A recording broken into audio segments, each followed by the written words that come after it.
ঢাকাস্থ শিবপুর ইউনিয়নের ইফতার মাহফিলে আমরা আজকে একটা প্রোগ্রামে আসছি। আমাদের ইউনিয়নের প্রোগ্রাম।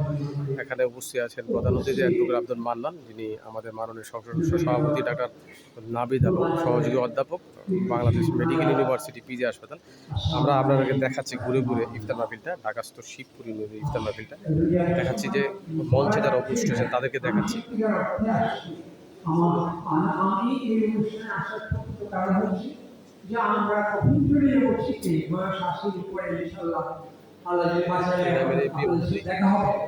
আমাদের এলাকায় যে সূর্য সন্তান উদীয়মান সূর্য, যাদেরকে দিয়ে আমরা গর্ব করব, যারা দেখাচ্ছি আপনাদের এই মঞ্চটা ঢাকাস্থ শিবপুর ইউনিয়নের ফোরামের যে আপনাদের ইফতার পার্টি।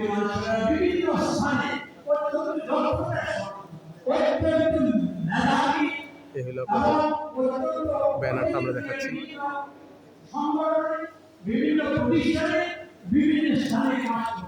আমরা এখন মঞ্চ দেখালাম, আমরা চলে যাচ্ছি নিচে। আমরা কে আছেন নিচে দেখাচ্ছি, আপনারা একটু দেখাচ্ছি আপনাদেরকে সবাইকে।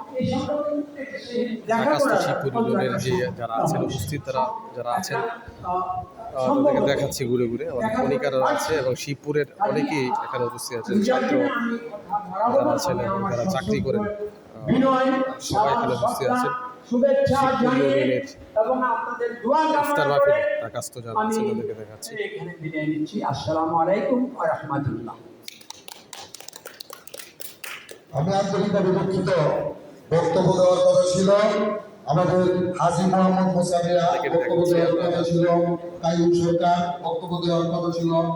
সবাই ঘুরে দেখাচ্ছি যে অনেকে যারা আছেন এই সভাতে কথা ছিল, কিন্তু আমাদের সময় হয়েছে মাত্র 3 মিনিট।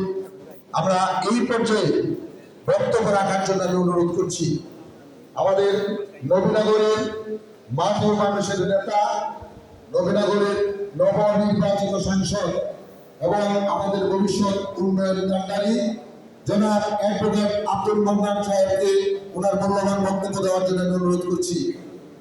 আমরা অবহেলিত শিবপুর, উনি আমাদেরকে কি দেয় আমরা দেখব।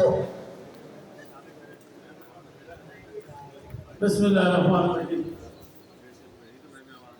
আজকে ঢাকাস্থ শিবপুর ফোরাম থেকে আয়োজিত আজকে ইফতার সম্মানিত সভাপতি উপস্থিত, ঢাকাস্থ শিবপুর ইউনিয়নের সম্মানিত ভাই বোনেরা, আসসালামু আলাইকুম ওয়া রাহমাতুল্লাহি। 2007 সালে যাত্রা শুরু হয়েছে শিবপুর ইউনিয়নের ফোরামের। 2007 সালে যাত্রা শুরু হয়েছে।